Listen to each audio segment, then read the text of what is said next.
திருவாடானை சட்டமன்ற தொகுதி வெற்றி வேட்பாளர் அமைச்சர் மருத்துவர் ராஜு வாக்காளர்களுக்கு நன்றி தெரிவித்து பொதுமக்களிடம் கோரிக்கை மனுக்கள் பெற்றார். தமிழக வெற்றிக் கழகத்தின் திருவாடானை சட்டமன்ற தொகுதியின் வெற்றி வேட்பாளரும் தமிழ்நாடு சுற்றுச்சூழல் மற்றும் காலநிலை மாற்றத்துறை அமைச்சருமான மருத்துவர் வி.கே. ராஜு வாக்காளர் பெருமக்களுக்கு நன்றி தெரிவித்து பொதுமக்களின் கோரிக்கை மனுக்களை பெற்றுக் கொண்டார். முன்னதாக திருவாடானை தொகுதி பட்டினம் காத்தான் ஊராட்சியில் உள்ள பனைமரத்து காளி கோவிலுக்கு சென்று சாமி தரிசனம் செய்துவிட்டு ஓம் சக்தி நகர் சமுதாய கூடத்திற்கு வருகை தந்து பொதுமக்கள் கொடுத்த மனுக்களை பெற்றுக் கொண்டார்.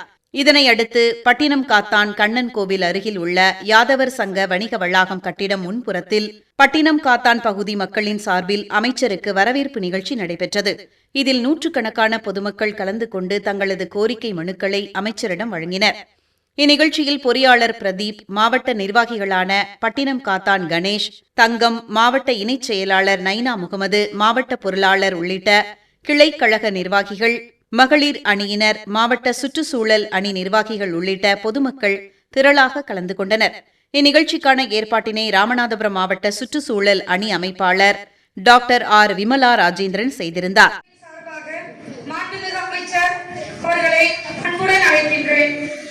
தங்களுடைய கரகோஷத்தை எழுப்புமாறு கேட்டுக்கொள்கிறேன்.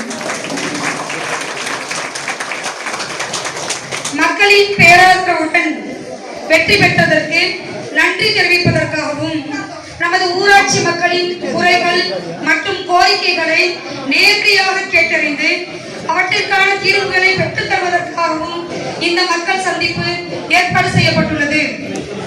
நமது ஊராட்சியில் குடிநீர், சாலை வசதி, தெருவிற்கு கழிவுநீர், தூய்மை, சுற்றுச்சூழல் மற்றும் வேலைவாய்ப்பு, அரசு நலத்திட்டங்கள் தொடர்பான பொதுமக்களுக்கு பல்வேறு வகையான தேவைகள் உள்ளன.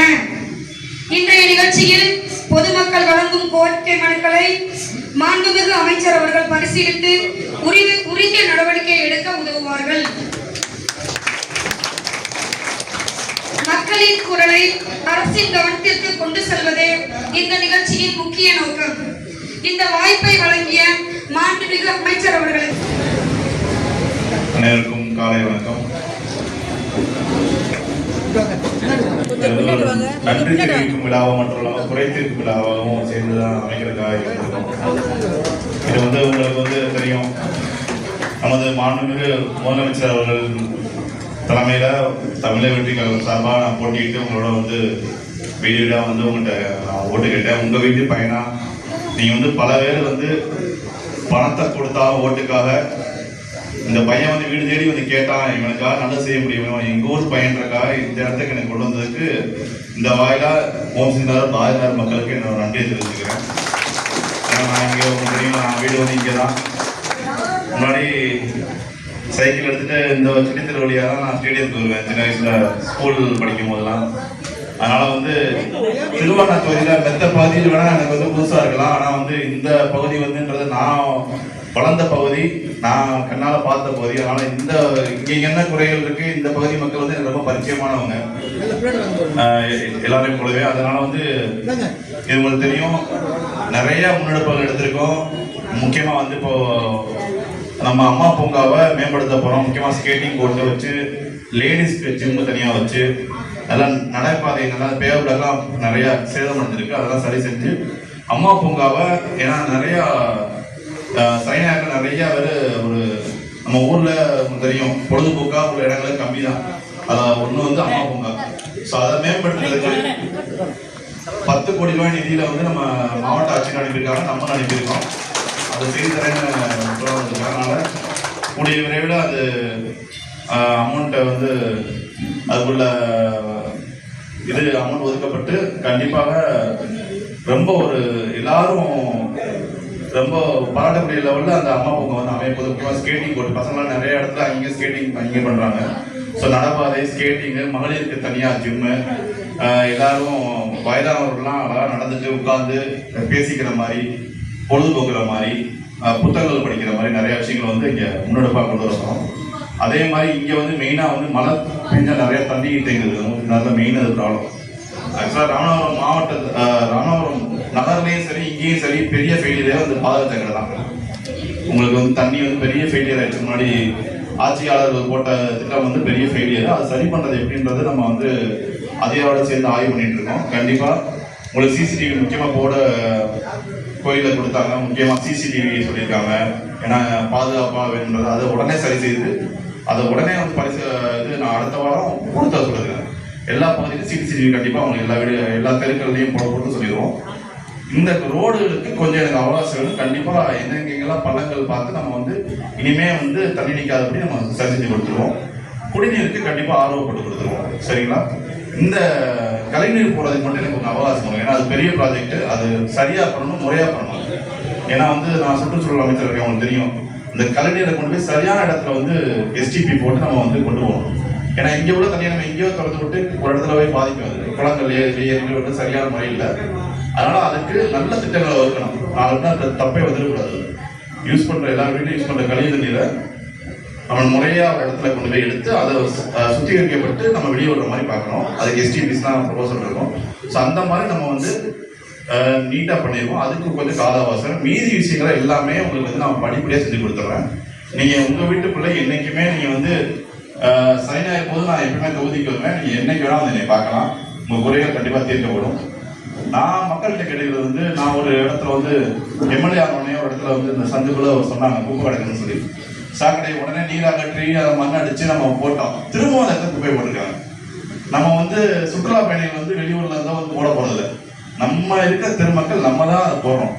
நான் உங்களுக்கு முறையாக நீங்கள் குப்பை தொட்டி வைக்க சொல்கிறேன். நீங்கள் சரியான முறையில் அதை, ஏன்னா நம்ம இடம் தான் அது, நம்ம தான் இருக்க போகிறோம். ஏன்னா தாய்மார்கள் மெயினாக இளைஞர்களாக தான் அந்த இடத்துல இருக்கேன். ஏன்னா அவங்க தான் வந்து எனக்கு பெரிய லெவலில் இந்த இடத்துக்கு எனக்கு கொண்டு வந்து மெயினாக தாய்மார்கள். அதுக்கு நிறைய ரொம்ப நன்றி வாய்டா. ஸோ நீங்கள் வந்து நினச்சிங்கன்னா எந்த மாற்றம்னா பண்ண முடியும். அதனால் உங்கள்கிட்ட அந்த சக்தி இருக்குது. அதனால தான் ஒரு மாற்றத்துக்கான ஒரு இதாக நாளைக்கு வந்து ஓம்சத்தினர் பாதினர் மக்களை பாருப்பா, அவங்க எவ்வளோ சுத்தமாக வச்சுருக்காங்கன்ற பேரை நீங்கள் வாங்கி கொடுக்குறாங்க. அதுக்கு உங்களுக்கு என்னென்ன வேணுமோ சொல்லுங்க, நான் பண்ணி கொடுத்துட்றேன். இனிமேல் முறையாக குப்பை தொட்டிகள் அங்கேயே அமைக்கப்படும். சரியாக வந்து அதை வந்து எடுத்துருவாங்க. ஆனால் நம்ம மக்கள் வந்து கொஞ்சம் நம்மளோட ஒத்துழைச்சு சரியான முறையில் போடுங்க. அதனால் உங்களுக்கு என்னென்ன வேணுமோ குறைகள் வேணுமோ சொல்லுங்க, கண்டிப்பாக செஞ்சு கொடுத்துருவோம். இது வேற எதுனாலும் சரி. நாய் கடிச்சு சொன்னாங்க, நாய் கடிச்சு சரி நிறைய பேருக்கு வந்து பாதிப்பு இருந்தது. அது முறையாக வந்து கையாளாச்சு. இப்போ தொல்லைகள் இருக்குது. அது மாதிரி என்னென்ன தொல்லைகளோ நீங்கள் உடனே வந்து எங்களுக்கு தெரியப்படுத்தி கண்டிப்பாக எல்லாமே செய்து தரப்படும். நாங்கள் எப்பயும் சொல்கிற மாதிரி தான் உங்களுக்கு மனு மூலம் வாயிலாக அவர் முகமாக தான் உங்கள்கிட்ட அனுப்பியிருக்காரு. அவர் முகமாக இருந்து நான் கண்டிப்பாக உங்களுக்கு எல்லாத்தையும் செஞ்சு கொடுக்கணுன்ற வாயிலாக இந்த மாற்றத்தை நீங்கள் காமிக்கிட்டே செய்வோம். ஏன்னா உங்களுக்கு கற்றுத்தாக்கல் நடந்துட்டு தெரியும். உங்களுக்கு ஒவ்வொரு துறை சார்ந்து ஃபண்ட் ஒதுக்கிட்டு இருக்காங்க. ஸோ அது வந்து இந்த அசம்பிளி முடிஞ்ச பிறகு ஒன்றுக்கும் நம்ம ஃபண்டு ஒதுக்கிறபடி நம்ம வந்து எல்லாத்தையும் சீர்திருத்தி கொடுக்கணும். வாயிலாக அனைவருக்கும் நன்றி. இன்னொன்று உள்ளாட்சி வருது பிப்ரவரி மார்ச்சில். உங்களுக்கு தெரியும், நம்மளை தாண்டி உள்ளாட்சி அமைப்புகளும் முக்கியம். ஏன்னா அவங்கள்ட்ட நிறையா ஃபண்டு இருக்குது. அந்த வார்டு வாரிய கவுன்சிலராக இருக்கட்டும், ஒரு பஞ்சாயத்து பிரசிடண்டாக இருக்கட்டும், எல்லாமே அவங்க முக்கியமான அவங்கள்ட்டையும் ஃபண்டு இருக்கும். அதையும் முறையாக கையாளாவே போதும். ஏன்னா நிறைய கிராமங்களில் நிறைய பிரச்சனைகள் இருக்குது. அதெல்லாம் வந்து சரியாக உள்ளாட்சி அமைப்புகள் சரியாக செய்யாததான் காரணம். அதை அவங்க சரியாக கையாள தேவையில்லாத பில்டிங் நிறைய கட்டியிருக்காங்க ஸ்கீமில். அதெல்லாம் வந்து முறையாக மக்களுக்கு எது உபயோகப்படுமோ அது கட்டினா ஓகே தான். அது யாரும் ஒன்றும் குறை சொல்லப்படுறது. அதனால் வர உள்ளாட்சி தேர்தலையும் நீங்கள் நல்ல ஒரு நாங்கள் எங்கள் முகமாக அவர் முகமாக நாங்கள் தளபதி மூலமாக நிப்பாட்டுவோம். அவங்க கண்டிப்பாக வெற்றியை கொடுங்க. அவங்களும் கண்டிப்பாக உங்களுக்கு தெரியும். இன்னொன்று முக்கியமாக சொல்கிறது, ஊழலற்ற ஆட்சி தான் பண்ணுறதுனா மெயினாக யாராவது காசு கேட்டாங்கன்னா என்கிட்ட சொல்லுங்கள். நீங்களும் கொடுக்காதீங்க, கேட்டவனே என்கிட்ட சொல்லுங்கள் கண்டிப்பாக. சரிதானே? என்னைக்குமே அது நம்ம துணை போகாதுல்ல. ஆனால் மக்களாக நீங்கள் வந்து அது துணை போன நம்ம மனு முதலமைச்சரோட மெயின் இது ஊழலற்ற ஆட்சி கொண்டு வரது தான். நாங்கள் அந்தபடி தான் போயிட்டு இருக்கோம். ஸோ உங்கள்கிட்ட யாரும் காசு கேட்க மாட்டாங்க, கேட்டாங்க என்கிட்ட சொல்லுங்கள். அதனால் நம்ம நல்ல அந்த முன்னேற்றத்துக்கு உங்களோட கை கொடுத்து கண்டிப்பாக இந்த அரசு உங்களோட உங்களுக்கு என்னைக்குமே பாதுகாப்பான அரசாக இருக்குன்றதை இந்த வாயிலாக நான் குறிக்கிறேன். ரொம்ப நன்றி.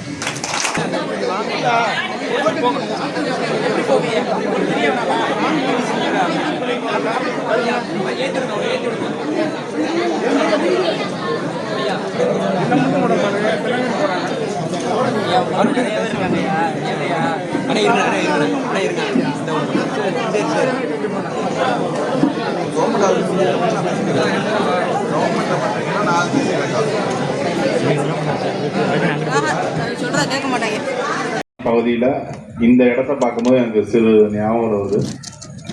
நான் ஓட்டு கேட்டு வரும்போது முறையாக நம்ம அனுமதி பெற்று இந்த பகுதிக்கு நம்ம வந்து ஒரு 3 நாளைக்கு முன்னாடி இந்த பகுதியில் நான் ஓட்டு கேட்க போறேன்றதை அப்ளை பண்ணணும். அதுதான் முறை. அப்படி முறையாக அனுமதி பெற்று நான் பட்னக்காத்தான் பகுதிக்கு ஒரு ஓட்டிங் போலாறதுக்கு ஒரு 3 நாளைக்கு முன்னாடி இந்த பகுதியில் வந்து பிரச்சாரத்துக்கு வரும்போது என்னோட போட்டி போற ஒரு வேட்பாளரும் இந்த பகுதியில் நாங்கள் தான் முறையாக பெர்மிஷன் வாங்கியிருந்தோம். அவங்க அனுமதியின்றி வந்திருந்தாங்க. வந்து இந்த பகுதியில எங்கள் மீது கல் எறியப்பட்டது. அந்த பகுதியில அதற்கான தண்டனையை இந்த பட்னக்காத்தான் மக்கள் கொடுத்து இன்று ஜெயித்து ஒரு அங்கீகாரத்தோடு நாங்கள் வந்திருக்கிறோம். அதுக்கு பட்னக்காத்தான் மக்களுக்கு இவங்க ரொம்ப ரொம்ப நன்றி. ஏன்னா ரொம்ப ஆண்டு காலமாக பட்னக்காத்தான் ஊராட்சி சில ஆட்சியாளர்களின் ஒரு கட்டுப்பாட்டுல இருந்து ஒரு முன்னேற்றமும் அடையல. அதை நாங்க எடுத்து சொன்னோம். மாண்புமிகு முதலமைச்சர் தலைமையில் ஆட்சி அமைய போது கண்டிப்பாக நீங்க சட்டமன்ற உறுப்பினராக தேர்ந்தெடுக்கும் பட்சத்தில் என்னோட கண்டிப்பா வளர்ச்சி இருக்குன்னு சொன்னோம். அதை நம்பி வாக்களித்த பட்டக்காத்தான் மக்கள், ஊராட்சி சேர்ந்த மக்கள் அனைவருக்கும் எனது நன்றியை தெரிவித்துக் கொள்கிறேன். கண்டிப்பா நீங்க ஓட்டு போட்டது உங்க உண்மைக்கு விசுவாசத்துக்கும் கண்டிப்பா நாங்க வந்து என்னைக்குமே விசுவாசமா இருப்போம், உண்மையா இருப்போம். உங்களுக்கு வேண்டிய எல்லா நலத்திட்டங்களையும் கூடிய வேலை பண்ணி கொடுப்போன்றது இந்த வேலை கூடுகிறேன். ஏன்னா இந்த இடத்துல தான் நடந்தது. அதை பார்க்கும்போது அதுதான் நிகழ்வு ஞாபகம் வருது. ஏன்னா பல தடைகள், பல இதை தாண்டி தான் நாங்கள் வந்து பிரச்சாரம் பண்ணோம். பல தடைகளை தாண்டி தான் ஒவ்வொரு பகுதியாக சென்று ஓட்டு கேட்டோம். ஸோ மக்கள் எங்களுக்கு ஒரு அங்கீகாரத்தை கொடுத்துருக்காங்க. அது என்னைக்குமே உண்மையாக இருப்போம். அது மாண்புமிகு முதலமைச்சர் முகமாக இருந்து நான் உங்களோட கை கோர்த்து திருவாரூர் சட்டமன்ற தொகுதியை மேல்நோக்கி கொண்டு போகிறதுக்கு எல்லா வகையிலும் உறுதுணையாக இருப்போம். இந்த வேலை குறிக்கிறோம். அதே மாதிரி இந்த பட்டக்காத்தான் ஊராட்சின்றது முக்கியமான ஊராட்சி. உங்களுக்கு தெரியும். இங்கே வந்து முக்கியமாக திருவாரூர் சட்டமன்ற தொகுதியில் எல்லா அரசு அலுவலகங்களும் இந்த பகுதியில் தான் இருக்கு. கலெக்டர் ஆஃபீஸர் இருக்கட்டும், மருத்துவக் கல்லூரியாக இருக்கட்டும், எல்லா அரசு அலுவலகங்களும் இந்த பகுதியில் தான் இருக்கு. ஒரு முக்கியமான பகுதி. ஆனால் ஒரு வளர்ச்சி மிகுந்த பகுதியாக அது வந்து மேம்படுத்தப்படல. இப்போதான் வந்து கொஞ்சம் கொஞ்சமாக அது வளர்ச்சி நோக்கி போகுது. வர்த்தக ரீதியாகவும் சரி, ஒரு ஒரு பெரிய லெவலில் அந்த பகுதியை வந்து கொண்டு போகணுன்றதுதான். ஏன்னா உள்பகுதியில் எதுவுமே ரோடு வசதிகள் இல்லை. அது வேண்டுமென்றே நான் கேள்விப்பட்டது மக்கள்கிட்ட என்னன்னா, எனக்கு ஓட்டு போடல, உனக்கு ரோடு போட மாட்டேன்னு சொல்லியே முன்னாடி ஆட்சி புரிந்த ஆட்சியாளர்கள் வேணுமே வந்து புறக்கணிச்சிருக்காங்க சில பகுதிகளை. அதெல்லாம் மக்கள்கிட்ட இருந்து கேட்கும் போது ரொம்ப வேதனையா இருந்தது. நாங்க எங்களுக்கு ஓட்டு போட்டீங்க போலன்னா பார்க்க மாட்டோம். மக்களாகிய உங்களுக்கு பாகுபாடின்றி எல்லா நலத்திட்டங்களும் செய்வோன்ற இந்த வாயில அவங்களுக்கு கூடிக்கிறேன். ஏன்னா வாக்காளர்னு பார்த்தா நம்மள திருவாரூர் சட்டமன்ற தொகுதியில ஒரு 2,72,000 வாக்காளர் இருக்காங்க. ஸோ எல்லாருக்கும் பொதுப்படியாக தான் நான் வேலை பார்ப்போம். உங்களோட சேர்ந்து முன்னேற்ற பாதை கொண்டு வந்து வாயில கோரிக்கிறேன். கண்டிப்பா உள்ளாட்சி வர பிப்ரவரி மாசம், மார்ச் மாதத்துல உள்ளாட்சி வர இருக்கு. அவங்க இந்த வாயில கேட்டுக்கிறேன். ஏன்னா இந்த பண்ணையாத்தனத்தை போக்கி சராசரி ஒரு கட்சி நிர்வாகி தான் நான் வந்து உழைத்த மக்களுக்காக உழைக்க போற இந்த நிர்வாகி தான். நாங்கள் யாராக இருந்தாலும் இங்க அந்தந்த பகுதிகளில் உள்ளாட்சி அமைப்பு நிறுத்த போறோம். ஸோ அவங்க அங்கீகாரத்தை கொடுங்க. கண்டிப்பா எங்கள் முதலமைச்சர் முகமா நான் இருக்கேன், எங்கள் முகமா அவர் இருந்து கண்டிப்பா அவங்க எல்லா நலத்திட்ட உதவிகளும் செய்வாங்க. ஏன்னா நிறைய இடங்கள்ல கோரிக்கைகள் வாங்கும்போது கடந்த 5 ஆண்டுகளா உள்ளாட்சி அமைப்புல நிறைய குறைபாடுகள் இருக்கு, நிறைய செய்யல அவங்க. முக்கியமா ஊரக வளர்ச்சி சம்பந்தப்பட்ட நிறைய விஷயங்கள், இந்த கிராமப்புற வளர்ச்சி சம்பந்தப்பட்ட விஷயங்கள்ல நிறைய வந்து குறைபாடுகள் இருக்கு. ரோடு போடல, எல்லா இடத்துலயும் 15 வருஷம் 20 வருஷம்ன்றாங்க. முக்கியமா நம்ம ராம்நாடு பகுதியில உங்களுக்கு தெரியும், குடிநீர் அவ்வளவு பெருசா இல்லை. முக்கியமா இந்த பகுதியில குடிநீர்லாம் பிரச்சனை இல்லை. ஆனா நம்ம திருவாரூர் சட்டமன்ற தொகுதி சார்ந்த இதர பகுதிகளில், அந்த திருவாரூர் யூனியன், அரசு யூனியன்லாம் குடிநீர் பிரச்சனைன்றது ரொம்ப மோசமான பிரச்சனை இருக்கு. இங்கேயும் குடிநீர் பிரச்சனையா, பரவாயில்ல, சரி செஞ்சு கொடுத்துருவோம், ஒன்றும் கவலைப்படாதீங்க. கண்டிப்பா பண்ணி கொடுத்துருவோமா, உறுதியா பண்ணி கொடுத்துருவோம். அதனால எல்லாமே ஒன்னா நாங்க என்ன பண்ணிருக்கோம்னா, பொதுவாக வந்து 2 அலுவலகங்கள் பிரிச்சிருக்கோம். ஒன்னு வந்து திருவாரூர் சட்டமன்ற உறுப்பினர் அலுவலகம் இங்க இருக்க திருவாரூர்ல, ஒன்னு வந்து நம்ம வந்து அண்ணா யூனிவர்சிட்டி பக்கத்துல ஒரு சட்டமன்ற உறுப்பினர் அலுவலகம் வச்சிருக்கோம். அது மூலியமா நீங்க உங்கள் கோரிக்கைகளை கொண்டு செல்லலாம். அங்க எப்பவுமே வந்து நம்ம கட்சி சார்ந்த நிர்வாகிகள், உறுப்பினர்கள் இருப்பாங்க. அவங்கள முக்கியமா அதுக்குன்னு இன்சார்ஜ் போட்டிருக்கோம். அவங்க எப்படின்னு பாத்தீங்கன்னா காலையில 9 மணில இருந்து சாயந்தரம் 4 மணி வரைக்கும் என்னைக்குமே வந்து உங்களுக்கு வார நாட்கள் இருப்பாங்க. ஞாயிற்றுக்கிழமை தவிர்த்து மீதி 6 நாட்கள் இருப்பாங்க. உங்கள் கோரிக்கை எல்லாம் உடனே சரி செய்யப்பட்டு உடனே எல்லாமே நிவர்த்தி செய்யப்படும் இந்த வாயிலா கேட்டுக்கிறேன். ஸோ எதுனாலும் நீங்க வந்து தயங்காத நிலைமை கொண்டு வந்து அனைத்து பட்டக்கதா ஊராட்சி சார்ந்த வாக்காளர் திருமணத்து அனைவருக்கும் நன்றி தெரிவிச்சுக்கிறேன். நன்றி.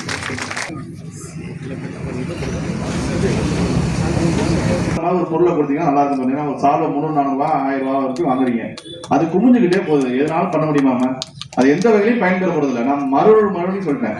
அதனால அடுத்த வாரத்துல இருந்து கோச்சிக்காதீங்க. யாராவது சால்வையோட வந்தீங்கன்னா நான் ஏத்துக்க மாட்டேன். சரிதானே? அதனால நான் பல முறை சொல்லிட்டேன். இங்க இருக்க ஒன்றிய நிர்வாகிகள் அவங்க உறுப்பினர்கிட்ட சொல்லிருங்க, ஏதாவது உபயோகமான பொருள் கொண்டு வாங்க, செடி கொண்டு வாங்க. இன்னொன்னு செடியில என்ன பிரச்சனைனா, நான் சுற்றுச்சூழல் அமைச்சராக இருக்கேன். நிறைய பேர் வந்து என்னை அனுபவ ரோட்டரி கிளப்ல இருந்து நிறைய தன்னார்வலர்கள் நிறைய வரமா என்ன சொல்றாங்க, சார் நான் 50 லட்சம் செடி வச்சேன் 6 லட்சம் செடி வச்சேன்றாங்க. என்னன்னா ஏதாவது மிச்சம் இருக்கா? இங்கேயே உங்களுக்கு எவ்வளவு வைக்கிறாங்க. அப்ப நான் என்ன பண்ணணும்னா முறையா வைக்கணும், பராமரிக்கணும். அந்த மண் வளத்துக்கு ஏத்தாப்புல எந்த செடி வளரும் அந்த மாதிரி பார்க்கணும். முக்கியமா நிறைய இடங்கள்ல 6 to 7 அடிக்கு நீங்க செடி வாங்கி வச்சாதான் வளருது. நிறைய இடங்கள்ல பார்த்ததில்ல. அந்த 6 அடிக்கு உள்ள செடியா நீங்க வாங்கி வைக்கணும். அதை அந்த மண் வளத்துக்கு என்ன செடி வளரும், எது ஈஸியா வளரும் அப்படின்றத பார்க்கணும். எது ஏன்னா நம்மளுக்கு செடி எதுக்காக வைக்கிறோம், நம்மளுக்கு கார்பன் எமிஷனை கம்மி பண்ணுறதுக்காக வைக்கிறோம். ஏன்னா நிறைய உங்களுக்கு வண்டிகளால வர புகையினால வர கார்பன் எமிஷனால தான் நம்மளுக்கு வந்து சில மலைகள் பெயரில் இது வருதுன்றதுக்காக நம்ம வைக்கிறோம். அப்படின்னும் போது நம்மளுக்கு நிழல் தரணும், இந்த கார்பன் எமிஷனை கம்மி பண்ணுறது எதுவாக செடிகள் எது இருக்கோ அதை பார்த்து வைங்க. ஸோ தேர்ந்தெடுத்து நம்ம வச்சு அதை கவனிக்கணும். அடுத்து வச்சதோடு சரி நம்ம மறந்துடுவோம். அதை அடுத்து ஃபாலோ பண்ணி அந்த செடி வளர்ந்து வளர வரைக்கும் நம்ம கொஞ்சம் பராமரிக்கணும். அதனால அந்த மாதிரி செடிகள் கொண்டு வாங்க, அங்கே கண்டுகள் வைப்போம். சரிங்களா? அந்த மாதிரி விஷயங்களை கொண்டு வாங்க. ஒரு செடி கண்டுகள் 30 ரூபா வரும். ஸோ அந்த மாதிரி விஷயத்தை வாங்கிக்குவாங்க. அப்போ ஒரு சாலை வாங்குறதுக்கு ஒரு செடி எத்தனை வாங்கிடலாம்? 10 செடி வாங்கிடலாம். அதை உபயோகமானவங்களுக்கு கொடுக்கலாம். சரிங்களா? அந்த மாதிரி இதை ஒரு வேண்டுகோளாகவும் ஒரு கட்டளையாகவும் நான் நம்ம திருவாரூர் சட்டமன்ற தொகுதி சார்ந்த சாலைக்கு நிர்வாகிக்கு நான் சொல்லிக்கிறேன். கண்டிப்பாக ஃபாலோ பண்ணுங்க. அதே மாதிரி கூடிய விரைவில் திருவாரூர் சட்டமன்ற தொகுதி சார்ந்த கட்சி நிர்வாகிகளுக்கு புது அறிவிப்புகள் வர வேண்டியிருக்கு. அதனால எல்லாரும் சேர்ந்து ஒன்று சேர்ந்து பயணிப்போன்றது இந்த வேலை புரியும்.